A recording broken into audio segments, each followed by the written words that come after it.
Peace and love. We're back with part 3. So I'm reading from the website tribalgovernment.us. On the governance page,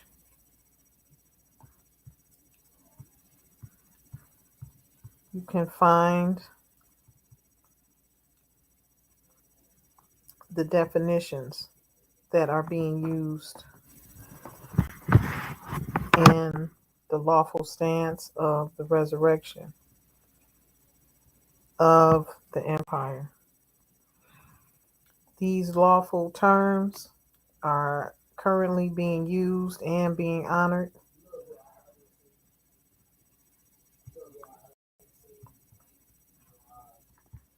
and you can go to tribalgovernment.us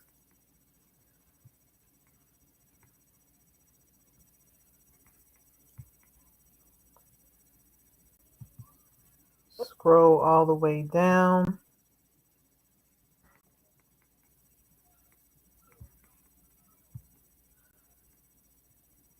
you can even click here on courts.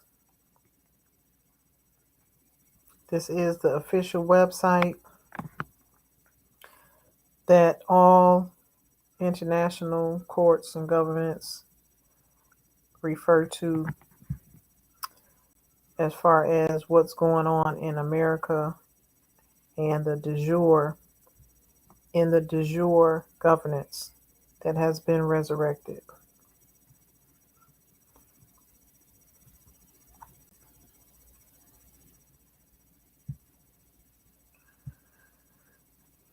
So we click here and go to courts.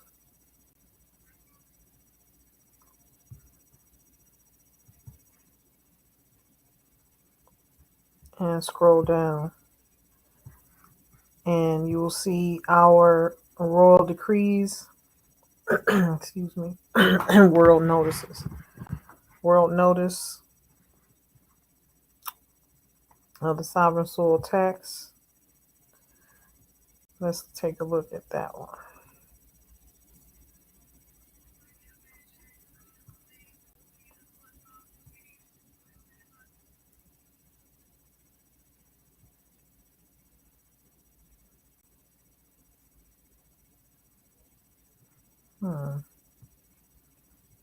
Let's see.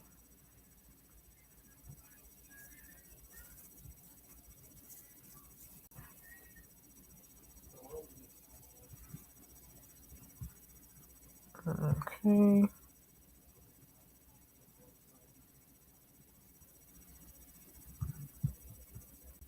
1 second.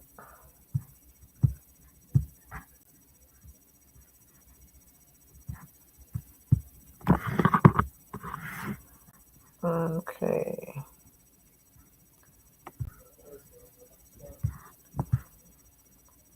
Text in the chat if you can see this.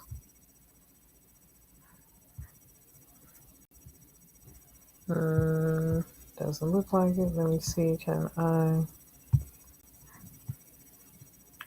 share this world notice? This one, I believe, was written in 2018.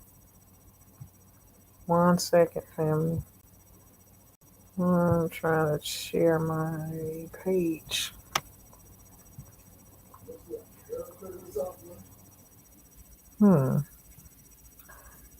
Okay. I'll share the entire screen. Let me see.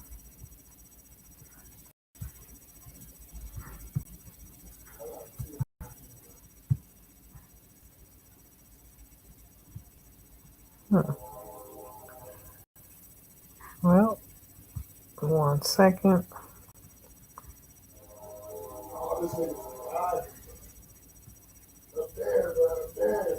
Okay. There it is. Okay. So this is one of the legal notices that has gone out to all of the heads of state and governments, law enforcement,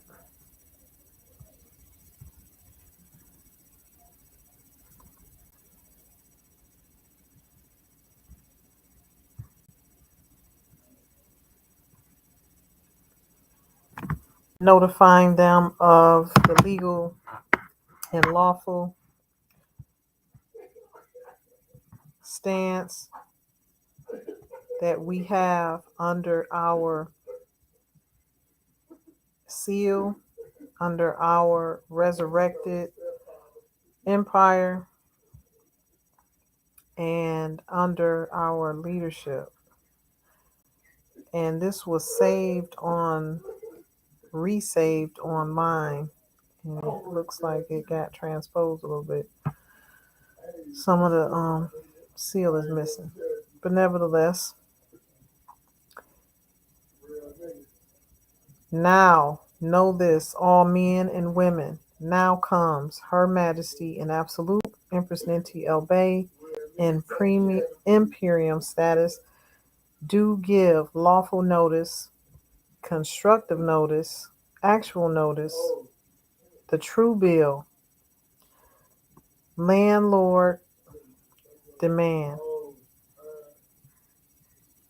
So these are the type of notices that I sent out to all governing bodies, officials, and those who are sitting in seats of power.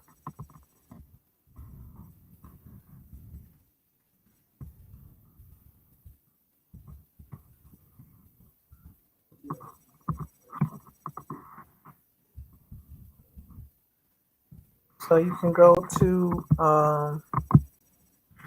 some reason this document got transposed. I'm gonna have to have someone change it on the website. So you can go to tribalgovernment.us and read more on the sovereign soil tax. Let me share this other screen as well so you can get a clearer picture of what is going on with our imperium and tribal governments. Okay. We also have a writ of assistance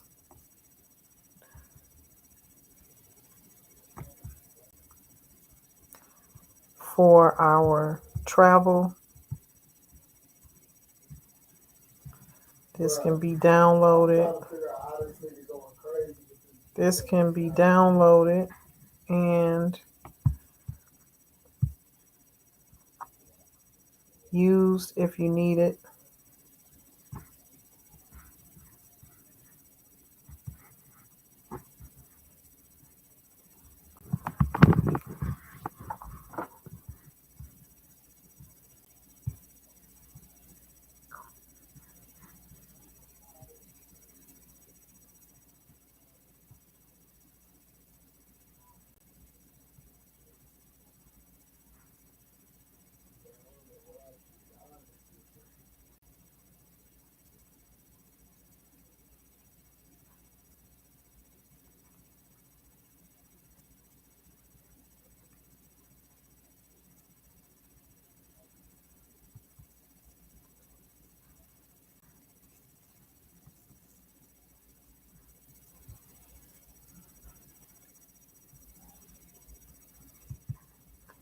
Yeah, so this is when I started writing in all maroon.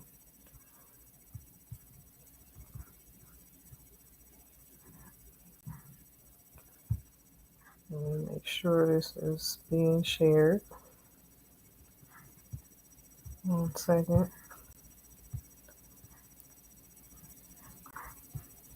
I'll share the screen. Okay. So this royal decree is one of the ones that was issued to international courts, and basically it's just being in communication with them, letting them know um, what is going on in the governance here in America, so everyone will be on the same page.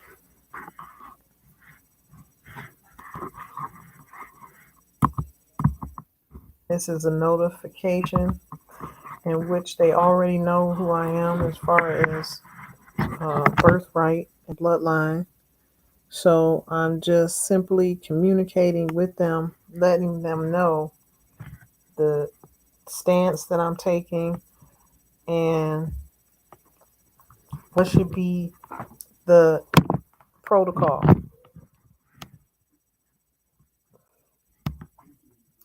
So the correspondence, this is a notification and mandate to aid and assist heiress Empress Ninti of the Empress's six royal courts and the Aborigine of America in their travel using the newly launched American passport. This was sent to them in 2018, I believe. Let me see. I redacted this, so let's just continue on.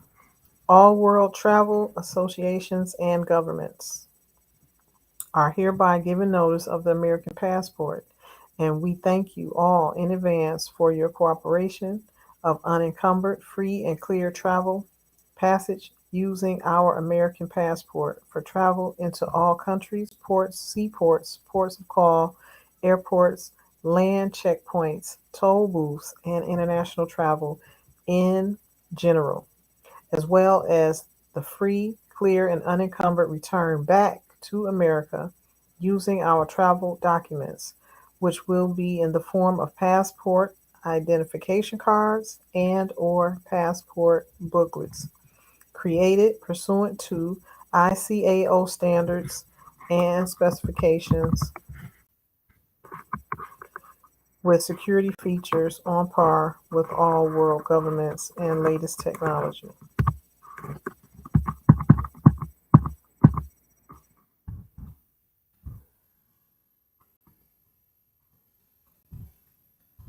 So this is the letter.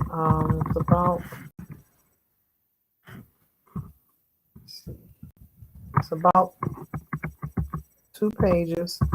That can be found and downloaded as well on our tribal government website. And let me share other documents. So we also have a document here regarding the embassies in other countries. These are all U.S. embassies in other countries. So, being that we have lawfully brought back the de jure um, Americanist empire, these consulates, delegates, embassies are under our control, command, and under our empire effectively. Once the empire was brought out of interregnum, all those moving parts go back into the de jure power structure. So those that are sitting in those seats, in those embassies, and in different places of official capacity, they have to follow the de jure law, or else they will have the international community and Empress Ninti on their heads. Okay, so in the last part two, we dealt with Potomac Plan and some of the royal decrees and notices on our tribal government.us. There's a couple of documents that are here that can safeguard you in your stance on your travel. Okay. So this royal decree was written and issued to all and law enforcement all the way down in reference of our seal recognition and reference of our lawful stance when presenting our reclamation, our documents showing that we are of a certain status. This right here, this first part, the introduction states that as a notice to all Carolina constituents, and this was also sent universally to all governments, starting from Pentagon, Department of Defense, all the way down. So, notice to all constituents, empire, monarchy reestablished by an act of Congress in year 2016. The act of Congress solidified this proclamation and filing with the certificate number TXU 2-049-663. Refer to the law of Ninti, Attorney Robert Adden, Attorney's Office. This decree is now considered law and shall be made a part of every legislature, judicial body, and law enforcement. United States Department of Homeland Security, U.S. State Department, Transportation Security Administration, State of North Carolina Governor's Office, Department of Transportation, and shall be added to North Carolina General Statute, Charter 20, Motor Vehicles, Article 1, Division of Motor Vehicles. Important. North Carolina General Statute, Section 20-403, shall be repealed and replaced with the summation of this royal decree, and the term autonomous and or autonomous vehicle shall only pertain to Aboriginal inhabitants who are autonomous upon the land, autonomous transporters, and autonomous conveyance.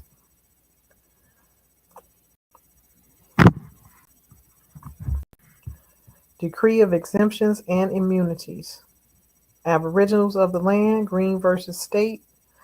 All taxes, fees, and costs are exempted for the Cherokee Moors of North Carolina territories, inhabitants who are not at law considered U.S. citizens or state citizens or subjects of the state's policies, procedures, bylaws, show codes, etc. Yes, they still have chapters on the books treating people as G. If you don't have a status, you are subject to be placed in this category, unbeknownst to you and unbeknownst to your family members. Claim your proper status is paramount for seeking freedom. Aboriginals have immune and exempt status pursuant to the following references of law and antiquitous standing. These are some of the claims that I have made and brought back that were already there and that still stand for us today.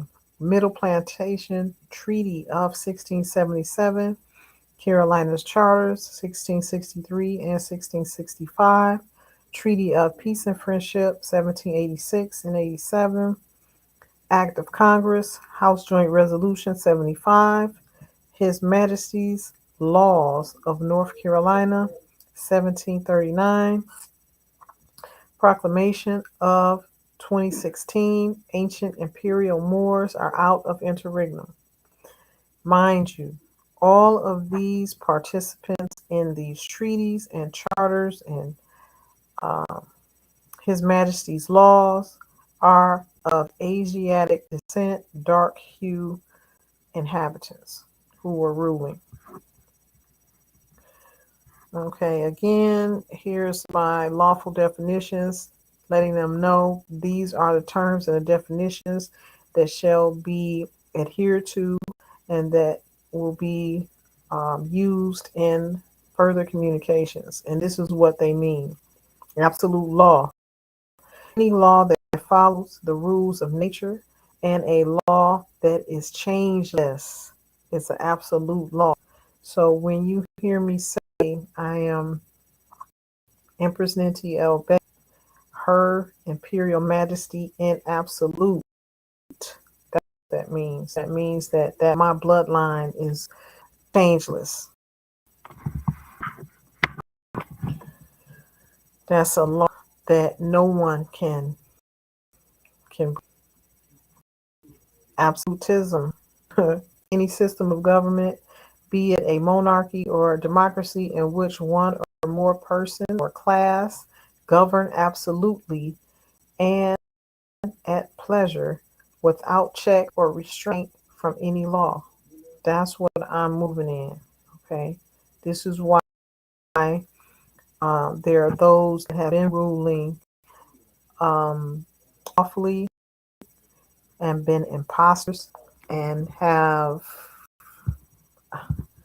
taken the land. They don't like me. They don't like me because I do this. I live this life. This is what I'm here to do. So if you hear about me having challenges or me being arrested or me some having lands with the police, this is why. Because I do my job well and I make them bow down. And I'm fearless. So imperium means the right to command, which includes the right to employ the force of the state to enforce the laws. So you saw on my previous documentation, and in this one, it says Imperium powers, moving in Imperium powers. I think I got it up here. Yeah, Imperium. Those that know, they know what that means. I have the right to enforce the law upon the state and force them to act.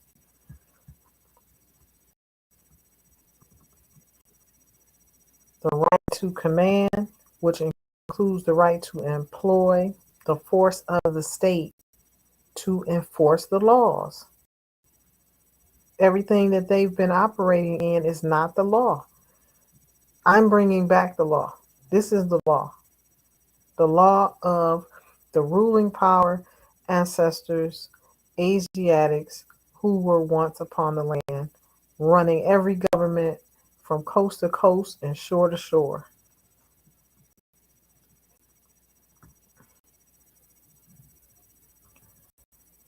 Heir of provision, heir of conventional. Now I know I'm a direct descendant of those who sat on the throne in 1913. So technically, this does not apply any longer. At the time I wrote, I was not aware of that truth. But I was still moving in their powers. Isn't that amazing? Who knew? So the proclamation is what we're standing on. the resurrection of the empire, the resurrection of an actual empire that existed in year 1913 is the powers in which I move in my direct family line. So this is the more pertinent and powerful to what I've always done and been doing for the last 20 years of my life. It is just icing on the cake for me.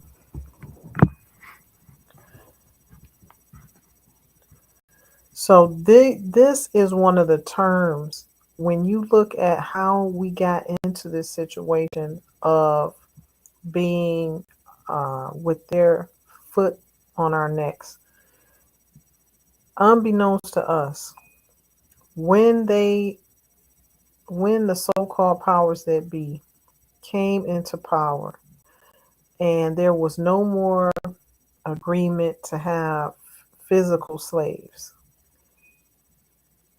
And when they came on the land, it was under the auspices of the land being abandoned because they ran the families off the land who were in the ruling power seats.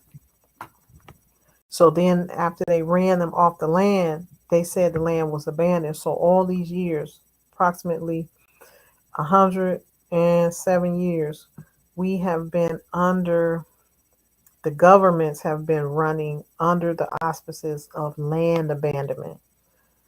So that's why they've been on the land doing whatever they want to do and creating all these corporations so that they could have a way to move about in commerce, because that was in conformity with their original charters and their original commercial agreements. So they had to come up with a commercial way of doing things on the land when before it was just based on them having permission to dock their ships and do commerce on the water. So somehow they came up with the bright idea to create a corporate status. By that, they felt like, okay, we can use this to do what we need to do on land. Because remember, they didn't know how to really run governments or do business. These are um, individuals that really came out of a cave in the early 1900s, and they were deployed out to do the bidding of those 13 families that stole the empire and overthrew the governments of the world. So they needed a structure, they needed something for them, a playbook for these individuals to be able to function. They had to, it's like giving them a school book, follow this script. So they came up with the whole corporate system for them to be able to do business on the land. And that's where that came from. So this term right here, ab asudis non fit injuria, is a term that means from things to which one is accustomed or in which there has been long acquiescence, no legal injury or wrong arises if a person neglects to insist on his rights. He is deemed to have abandoned it. And there's a case, AMB.645, 3 Brown, chapter 639. This is located in one of those old law books. It's early, maybe late 1800s or early 1900s that case was. But this is the auspices we have been suppressed with. We have been operating under the guise of abandonment. Abandonment of our status, of who we really are. We've allowed these people to give us corporate constructs as status, black codes, titles of black, titles of African American, Negro, black, colored. Negro, not so much, because that just means dark, like in Spanish, negra. But to be called black, to not to be recognized as black, it puts you in a certain status that is not to your highest and best good in a lawful sense. Because if you get caught up in accepting that, that means they can do whatever they want to do with you.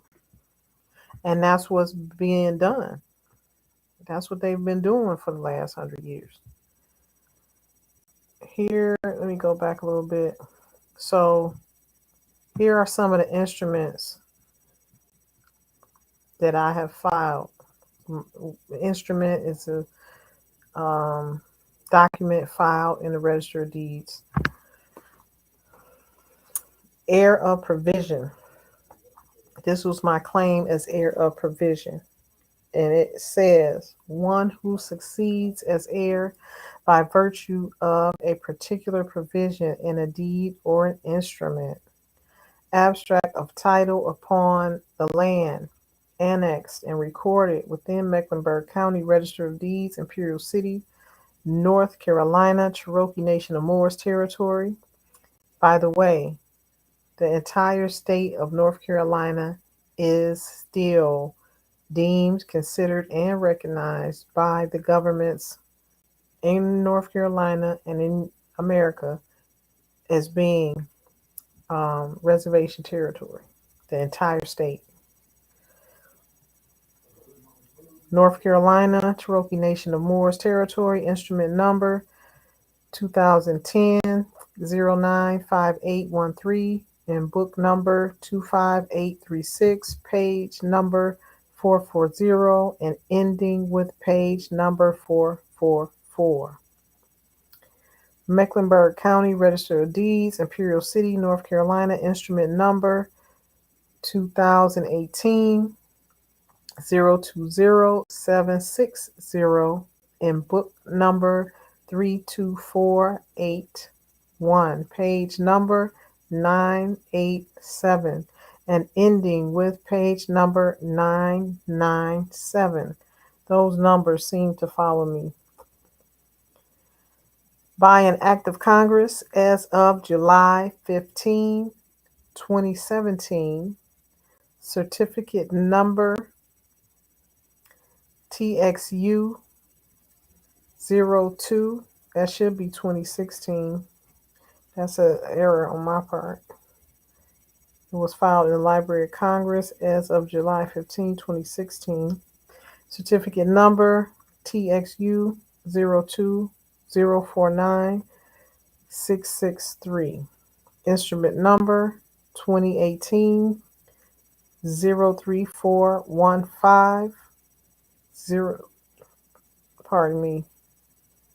2018 034135, book number 32548, page numbers 938 through 942.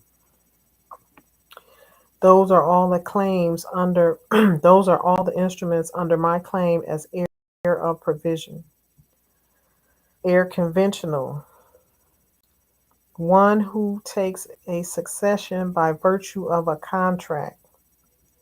The provisions that I used in that are the Treaty of Peace and Friendship, 1786 and 1787. And this one is directly linked to me and my airline heirloom lineage. Carolina Charter, 1663 and 1665. That was King Charles. Proclamation.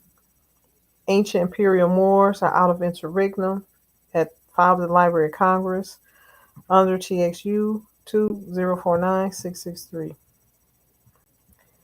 And again, we run into this term, absolutis non fit injuria. You all need to know that this is what they have placed us under. It's like they've all been in this secret society of knowing, and the rest of the population has been on the outside and not knowing anything about the business that's being done on us.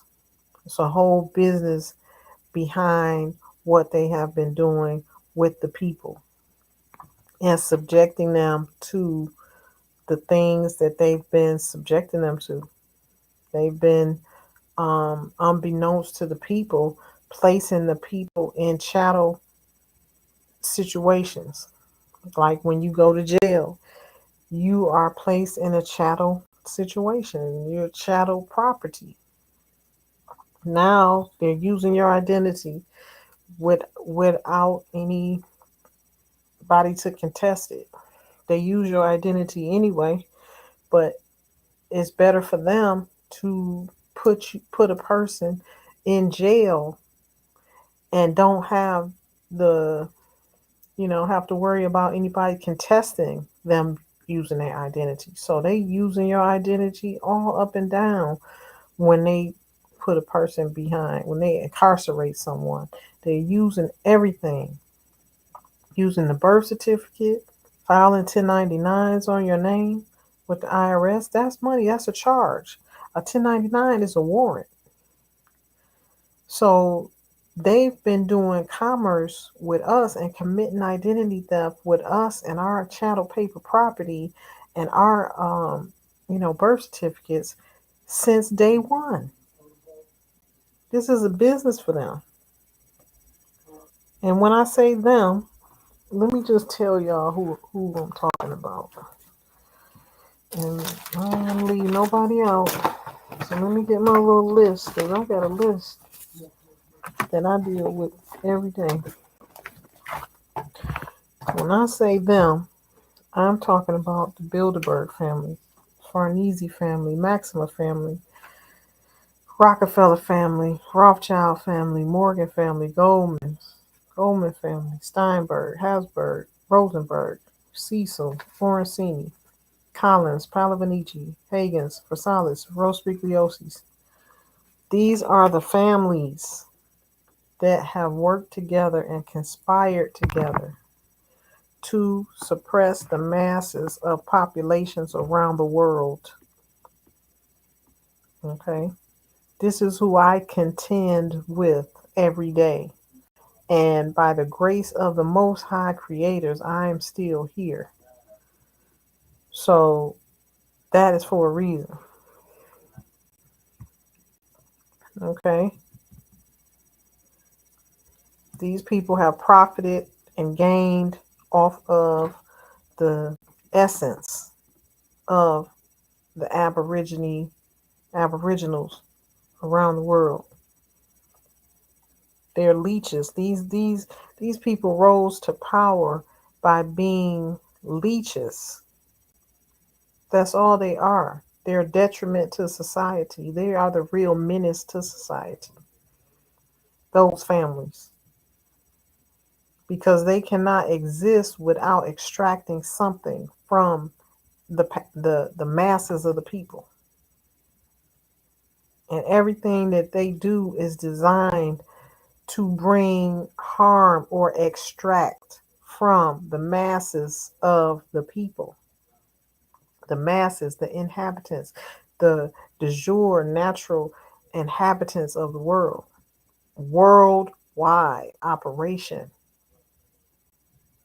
This is a worldwide operation. So moving on, the definition of preeminence, the fact of surpassing all others, superiority. That's what they think.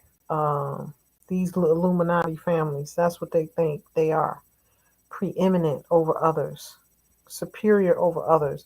That is because they have held the knowledge, the supreme high knowledge, and kept it to themselves. So yeah, they have been a little bit superior, because we if a person does not know what's going on and does not know the full terms and conditions of the business they're in or the engagement they're in, they're going to be a little bit lackluster on the rules of engagement. And that's what's been going on. We haven't been aware. So now that we're becoming aware, we can contend with the powers that be, those that have been suppressing us. We can contend and win. But it is so true that those that do not know will perish for the lack of knowledge. And that's why I'm still a sponge to this day, soaking up all the knowledge I can because it's always something to learn. I don't care how old you get, I don't care how many numbers in age you grow to be. You can always learn something. Here's some definitions right here that case law that deal with Indian, and this was one of the original definitions. Indian was recognized as Aboriginal inhabitants of North America. That alone should let you all know what time it is. An Indian is an Aboriginal inhabitant of North America. Okay? Case Frazee versus Spokane County. 29 Washington Wash dot 278 69 PAC dot 782. That's a case right there. There are no light, these are my words. There are no light-skinned Aboriginals. They're dark. So when they say Indian, Aboriginal inhabitants of North America. So the word itself denotes who those people are. A common definition of Aboriginals: a noun, an Aboriginal inhabitant of a place. Synonyms: native, Aborigine, original inhabitant, autochthon, indigene, indigenous, first, ancient, primitive, primeval, primordial. Term Aboriginal refers to the inhabitants of the Americas and the world with the darkest of skin, indigo. Like sometimes they used to say, uh, they they're so dark, they're so black, they look purple or something. These are the original inhabitants. These are the heirs to the land, not the amalgamated light-skinned versions that they call Indians today, who came in on the Dawes rolls, the admixture that were created from Aboriginals mixing in with the antiquities, or mixing in with the Inquisitioners, colonialists, which created the latter day Indians. Those were mulattoes. An even larger portion of Caucasians bought their way into the Dawes rolls by paying $5 in exchange for being listed on the census index as Indians. We, the people of the land, Aborigine Moors of America, Aborigine Moors of the world, come now to set the record straight. We do not claim to be Indian.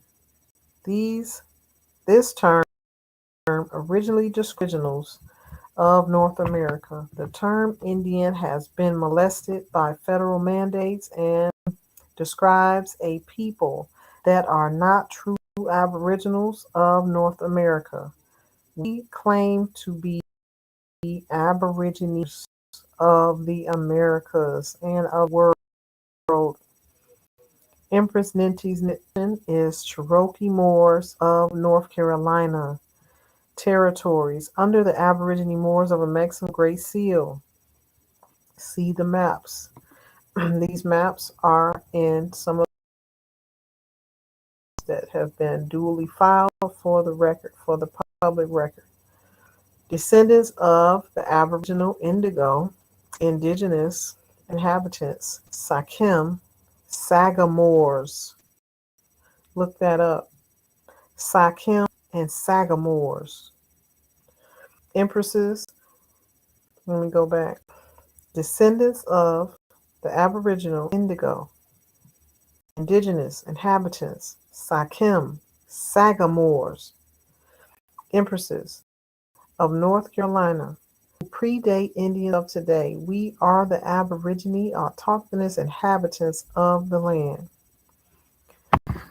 So this is one of my documents. That's one paragraph of thousands of pages of documents that I have filed.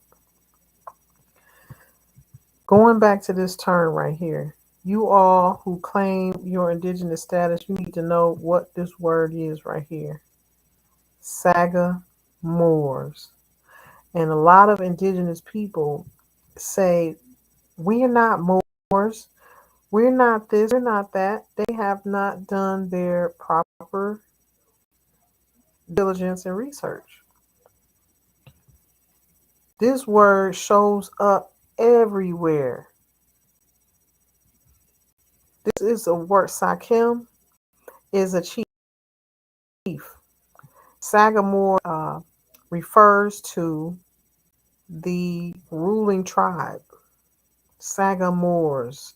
This is what they call themselves. Indians predate the Aboriginal Indians. They call themselves these terms. Sakim, Sagamores. You see? So those that like to contend with me and argue with me and disagree with me, they know, they haven't gone fully in depth the way I have for as many years as I have. I know what I'm talking about. I know what the ancestors referred to themselves as because I found it. I went through the archives. I go through the archives. I continue to pull up the truth. I dig up the bones. Okay, Joshua 1:3-6, and also Jeremiah 1 and 2. I dig up the bones. That's what my job is. So I know the truth. Case law. Status of the Aborigine Moors of Amexem, Empress Ninti and her indigenous nation, Cherokee Nation of Moors, a status that existed before the U.S., a status that existed before federal agencies, a status that existed before the courts, these admiralty courts, a status that existed that was created before the courts, a status that created Continental Congress, a status that created the courts, a status that granted rights and laws. That's where we come from. Here's tons and tons of case law to support what I'm saying and what is in our reclamation. We have to have that to come out of, as they said, we was gonna have to come out of her. It's coming out of him, coming out of that phallic system, phallic worship system.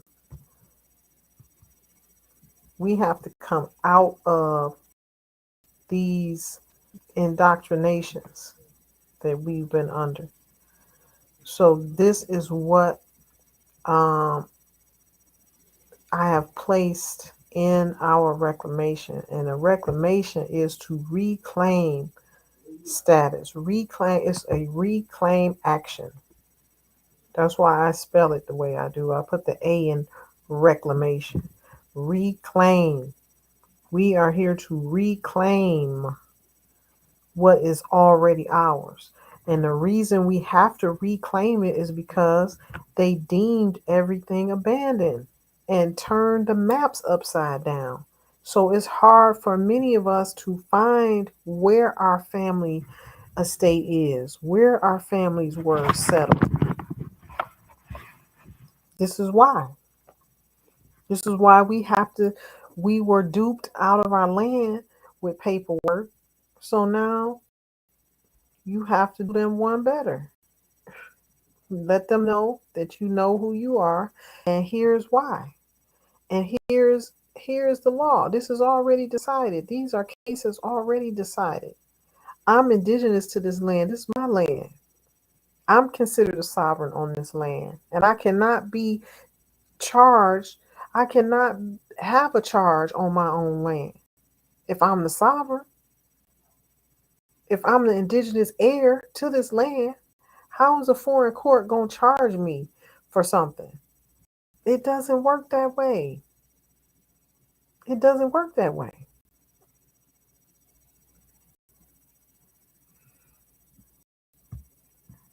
One of the points I make in the reclamation that I refer to, this point was already made, I refer back to it, is that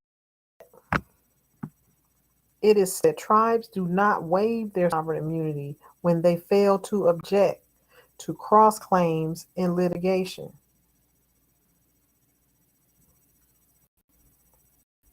In Puyallup Tribe Inc. versus Department of Game of State of Washington. That's one case.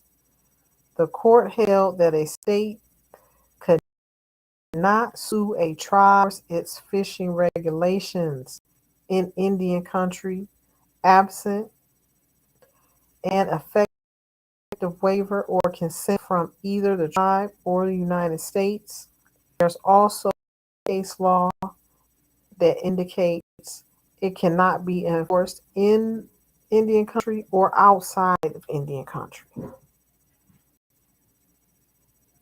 These are some of the things indigenous inhabitants need to know and need to be able to stand on when claiming your status. You have to, unfortunately, fight your way out this status that they have put you in, which is ab asudis non fit injuria.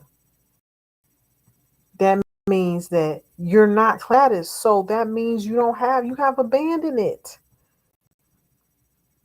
You have abandoned it. I want y'all to really know this.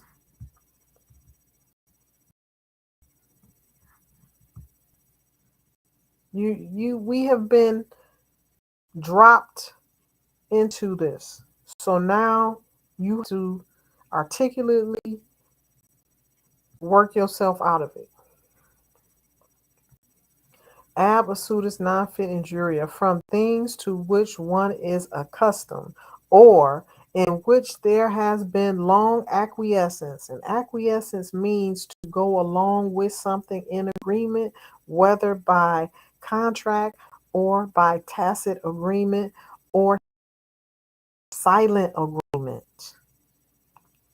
That's what tacit agreement means, to go along with it silently. You have agreed to it. For our slick, you have agreed to something, but you don't even know you're in it. But by your silence, you're still silent after 150 years. So say like, well, let's keep going with it. Let's keep on smashing them because they don't seem to wake up. So let's just keep doing what we've been doing. Okay? From things to which one is accustomed, no legal injury or wrong arises. So this is saying that they cannot be charged, or no case or nobody can legally say that they have done you wrong because you long agreed to it silently. That's what this means. You have long agreed to what they are doing silently, which then over time makes it the color of law. It makes it a colorable law. It's been going on so long you think it's law, but it's not. Just because it's been going on for so long does not make it law. But here's the catch. This one little nuance, this one little legal definition, which is as old as the Black's Law Book is, and that was written in 1893. Ab assutis non fit injuria.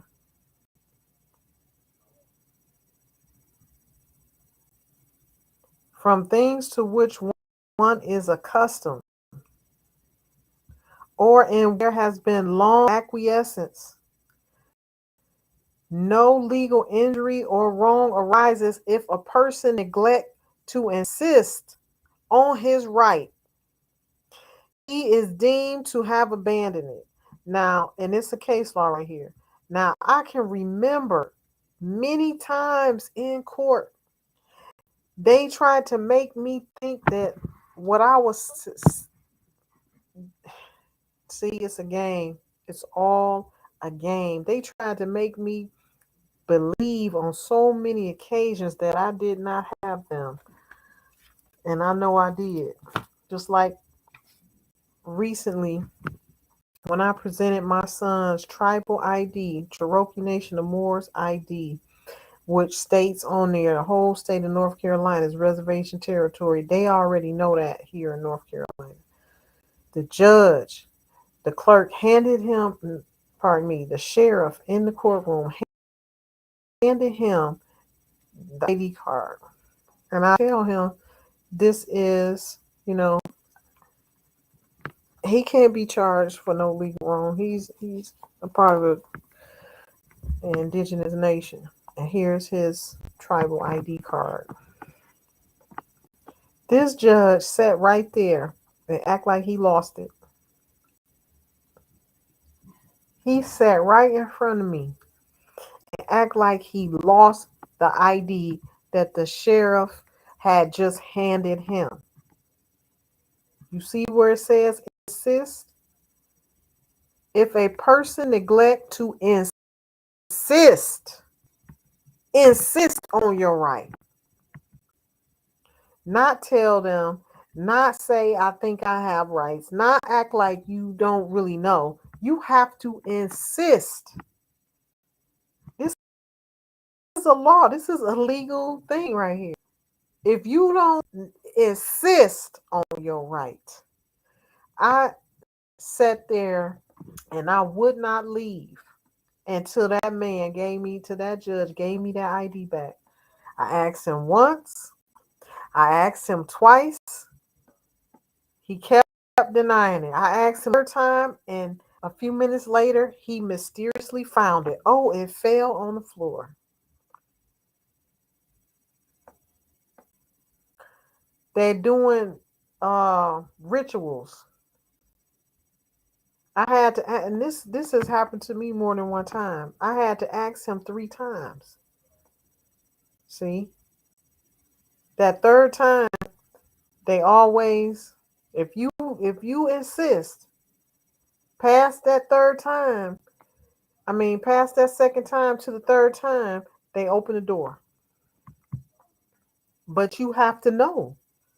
If you let them keep uh fooling you or tell, they're gonna play the game. It's all theater. It's all theater.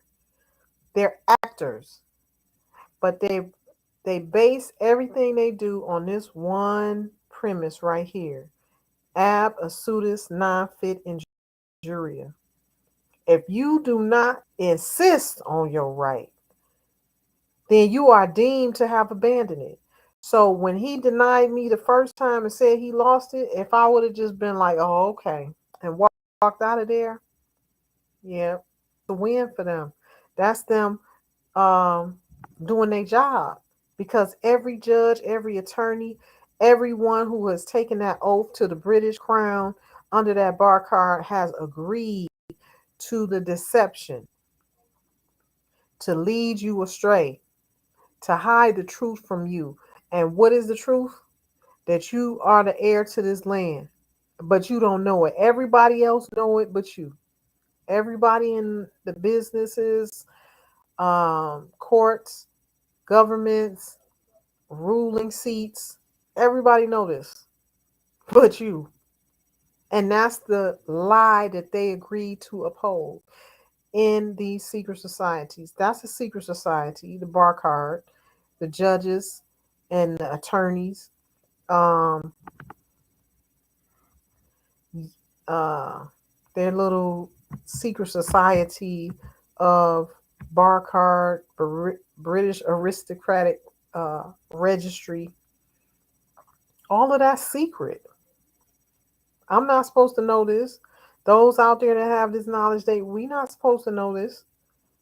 That it is a secret coup going on right before our eyes, repeatedly. And the British and the courts in these counties have been hijacked. That's not the proper jurisdiction running those courts. That's why I have to hurry up and get my things and government together here, where I have closed down the court that shall not open back up until it is in the proper fashion, and that I have the proper staff in there that is going to be legitimately fair and not of any kind of secret society or former allegiance to this or to that. Because every one of them that's in those seats right now, I promise you, they have a prior arrangement, prior allegiance agreements that they have taken, whether it be to the United States government, military, federal agencies, or British aristocratic registry. Their allegiance is to something else, unbeknownst to us. That has been the problem. So keep in mind that if you do not assert your rights and insist on them, you can't just assert.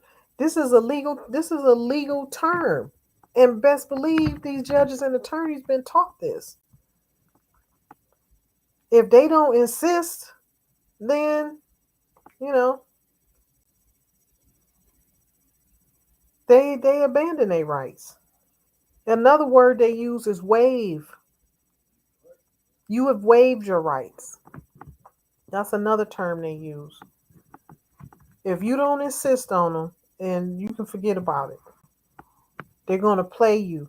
They're going to play you because you don't know. And you not insisting upon your rights. That's how they know you don't know. You don't really know your proper stance, your status, and you don't know your rights.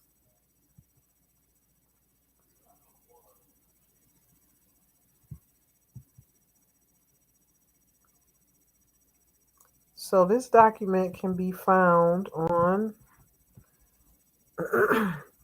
excuse me, aborigineofamerica.com, empressinamerica.com. Let's see, world notice, world courts, sovereign soil tax. The first sovereign soil tax that I ever issued under the Imperium powers was in year 2014 to President Obama.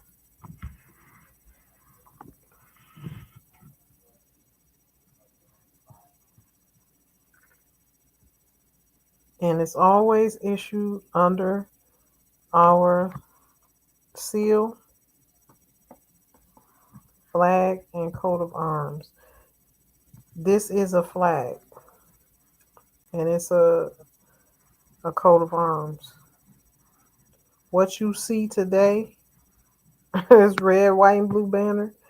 That is not a flag.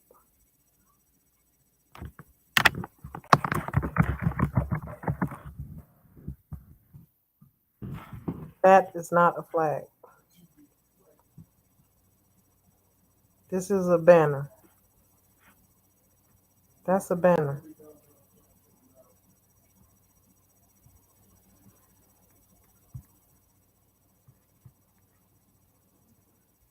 Anytime you don't see the representation of the land or the people the land is representing, that's a banner. But we don't know this. If you studied war or maritime law, admiralty law, international law, then you know that this is a banner. There are no faces representing the people of the land. So this is not a flag. Okay? And those that know this, they get ostracized.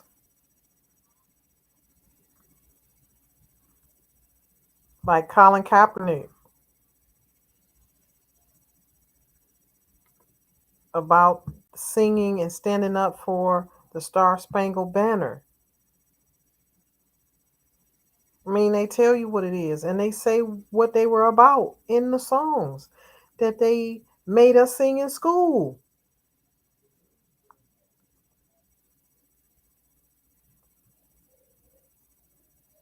Mental slavery is what we've been under. This right here is a banner. It's not a flag. This is a flag. The flag that I've resurrected. And this is a seal.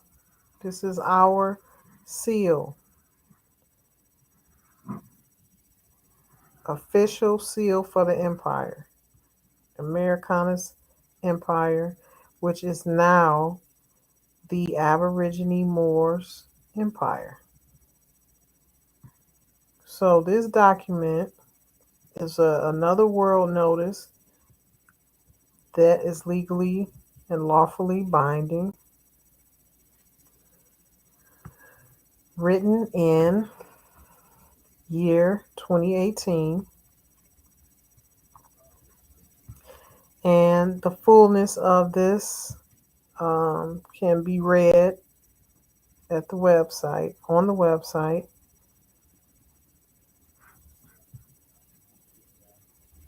Under the tab,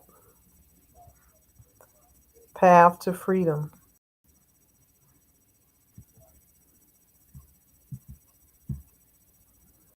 This is the Empire of the Aborigine Moors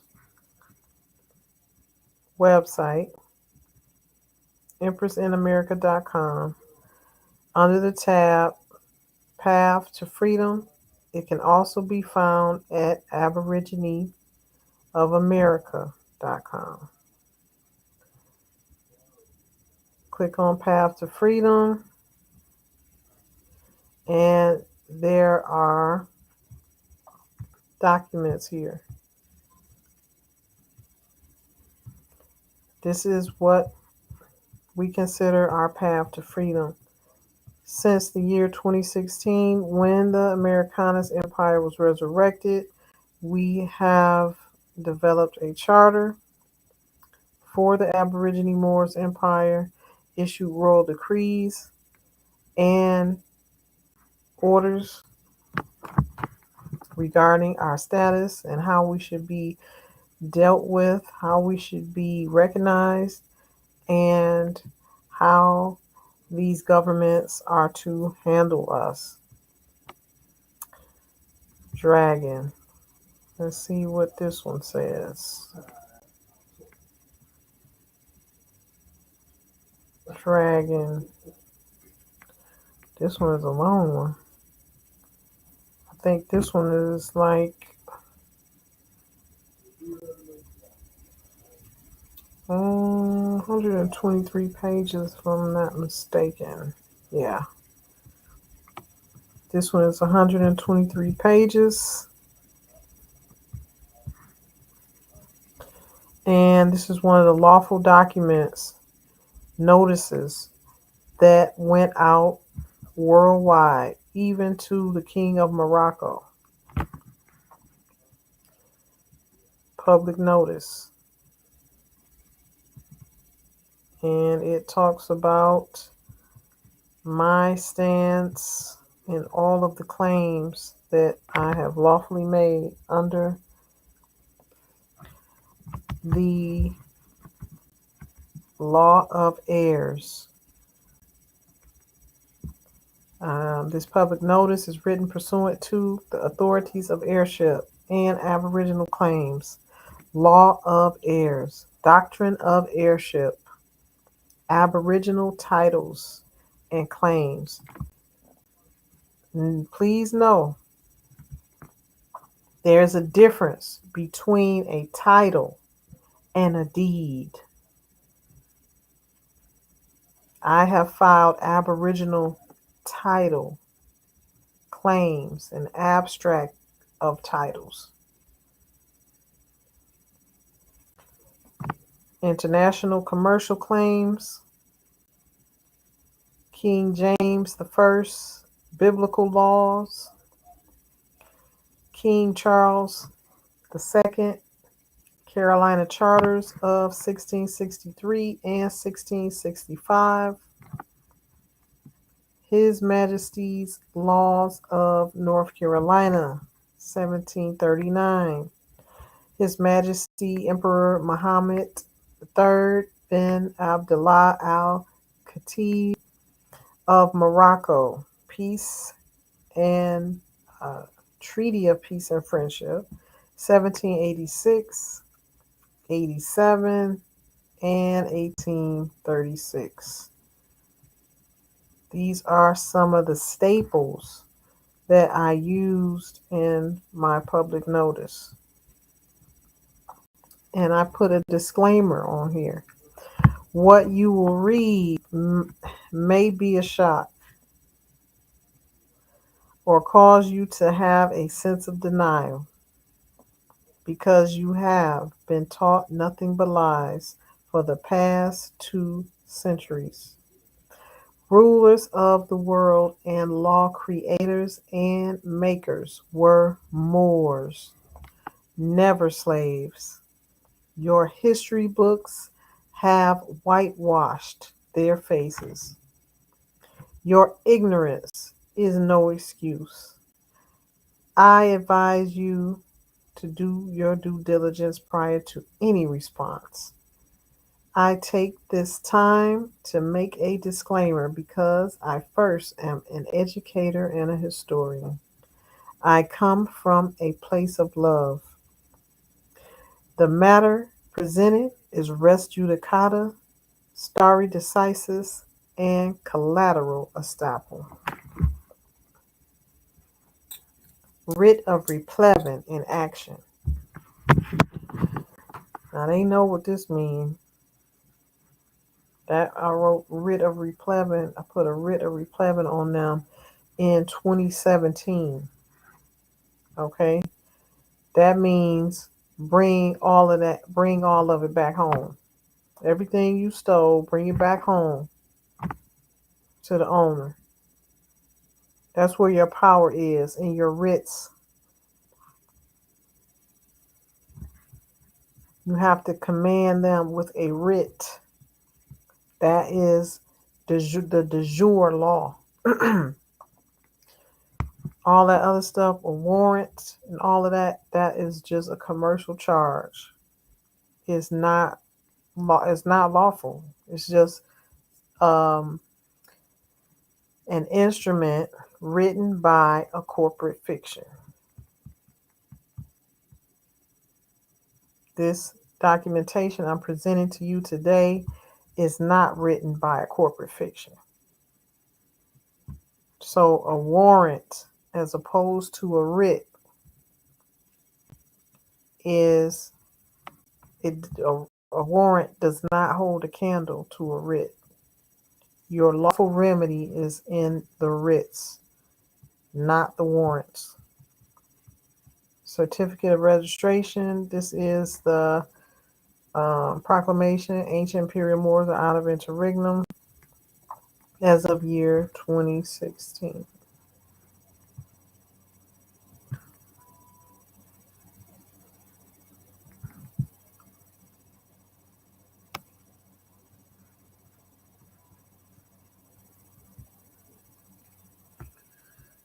And then here's the abstract of Aboriginal title. Reclaiming all of the land under the title and the doctrine of heirship. So once again, a deed has no bearing on a title. Understand, I want you to begin to understand that a title is an entitlement. That means you have an entitlement to something. A deed is just a piece of paper that's passed on to one from the other, giving no real uh, warrant as to the validity of ownership. It's just a deed showing proof that I passed this land over to you, or I passed this property over to you, and I gave you a deed. I did a good deed by handing this over to you. Just show proof that it's now yours. But none of them really own it. None of them really own the land. They came forth with that Torrens system when they stole the land and regentrified it like they still doing to this day. Moving army vets into the settled neighborhoods or the old neighborhoods of the so-called blacks in these urban areas. But once again, if nobody insists on their rights, you have none. Ab assutis non fit injuria is a legal term that they use silently against you.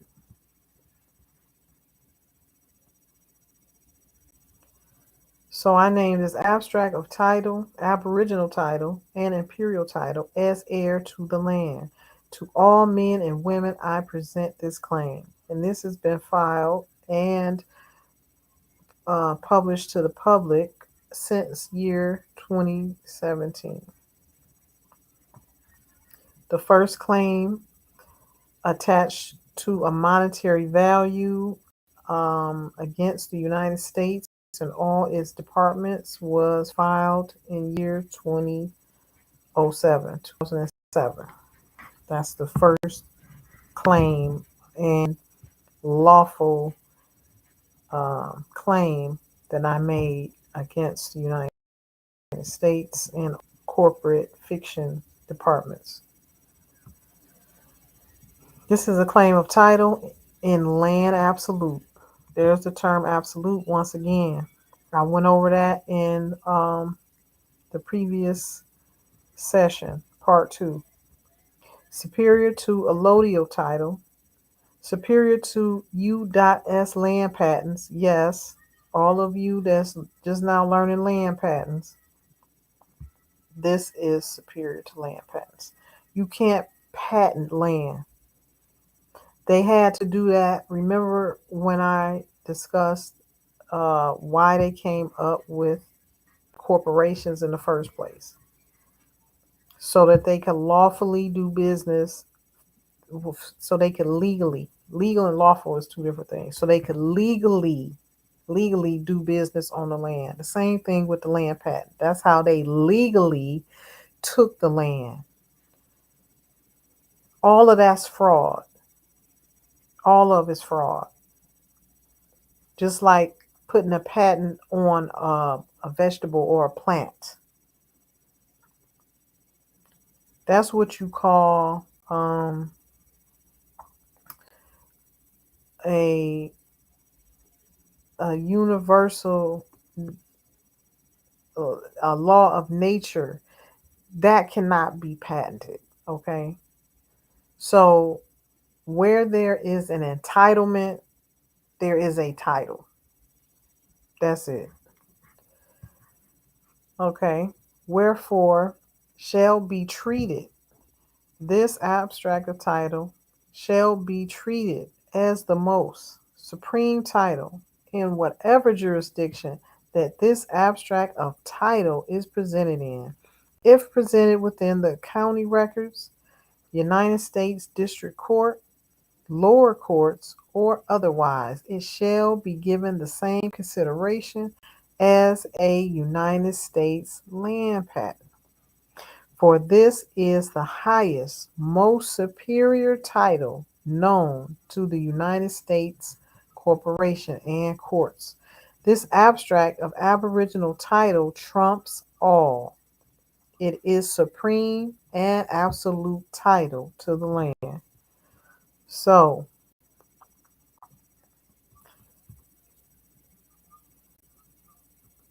I took it all back. Joshua 1, 3 through 6. That is my job, to bring the land back to the people of the land that it was promised by our Most High Creators. She will give to us. So, I'm doing my job very well. I'm just waiting on all the heirs to wake up. But the groundwork and the foundation is already laid out. Now know ye that the heir and assign Eureka Micheline Ramjour, also known as Ninti Bay, now known as Empress Ninti, North Carolina, and now known as Empress of America, is in consideration of my antiquitous ancestral stone monument landmarks, ancestral imperial words of King James, Joshua 1, 3 through 6, and the laws passed down by imperial Moors who have lawful ownership of the lands of Americas, and in conformity with the law of heirs, doctrine of heirship. So this is 123 pages that you can go to the website and read through and learn what I did, and learn how you can also make claims upon your ancestral estate. And please know that in the soon years to come, if you do not make your proper claims, there will be another indigenous inhabitant that will come and make those claims upon lands that you think you own. Because right now you have a bunch of banks that have laid claim to abandoned land. If you don't come forward and do your proper claims in your status,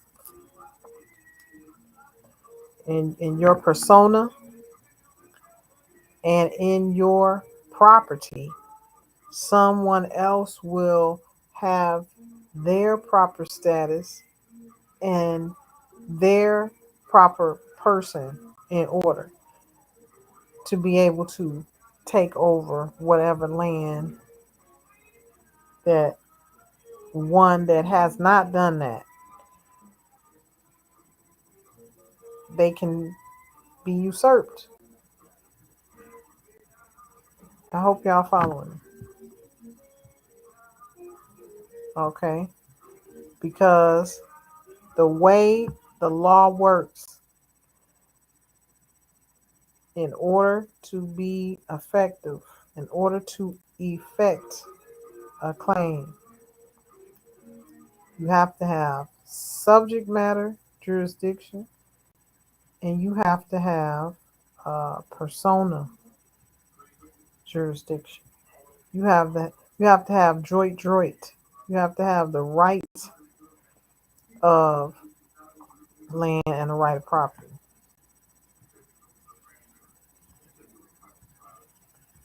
So that's 123 pages, pardon me, of straight fire.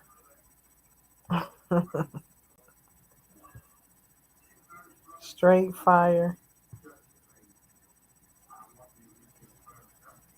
I even showed love to other Moors and brothers who I felt had done some due diligence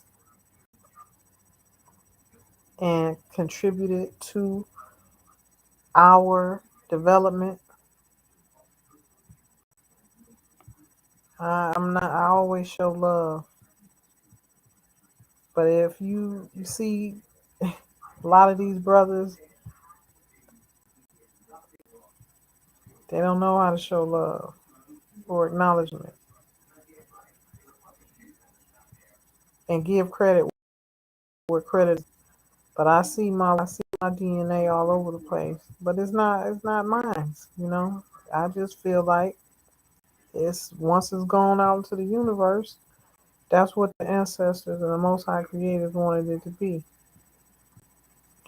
But if it was the other shoe, it would be a different story. How many of y'all know about Empress Khalifa, namesake of California? Bring her back to the forefront. Talk about what she contributed and in her lifetime.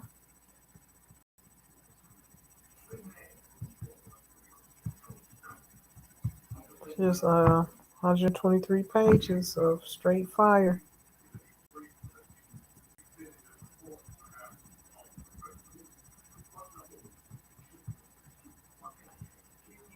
Okay, which president was this? President Obama. Yeah, I've communicated with many presidents since Bush was in office, 2007. Just went to the president, his executive building, his executive offices, and I also discussed the speech that Pope Francis made. This was after a royal decree, a mandate that I sent in to the Vatican and to the president.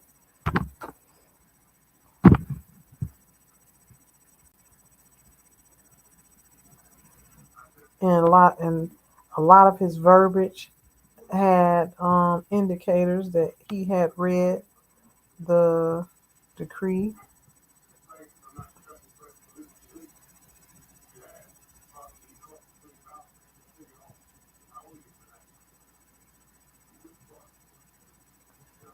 And this was to President Donald Trump. Okay, I see what I did. I made reference to um, Obama when Trump first came in.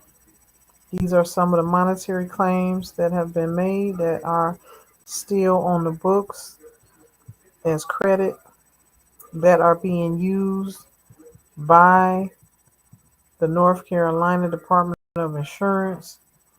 That's where all of the monies are being traded, the instruments are being traded, the bonds, the birth certificates, warrants, 1099s are being traded through that entity. When it comes to the county register of deeds instruments and the courts instruments.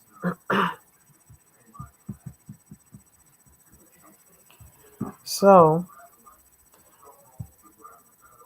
be sure to go over to empressinamerica.com and see the steps we have taken to the path of freedom. This has been another episode, another impactful, informative episode of bringing back and resurrecting the empire with Empress Ninti L. Bay, the Godmother. I will be back with part 4. Stay tuned. Peace and love, family. And again, thank you for your time. And thank you for watching. Be sure to share. Be sure to share this video with your family and friends that you think might be knowledgeable in these subjects or just need to know. These are really things that we should be sharing with everyone so that we can get the word out about our status and our land and that it is back in the de jure form of government. Ashe. Peace and love. See you on the next one.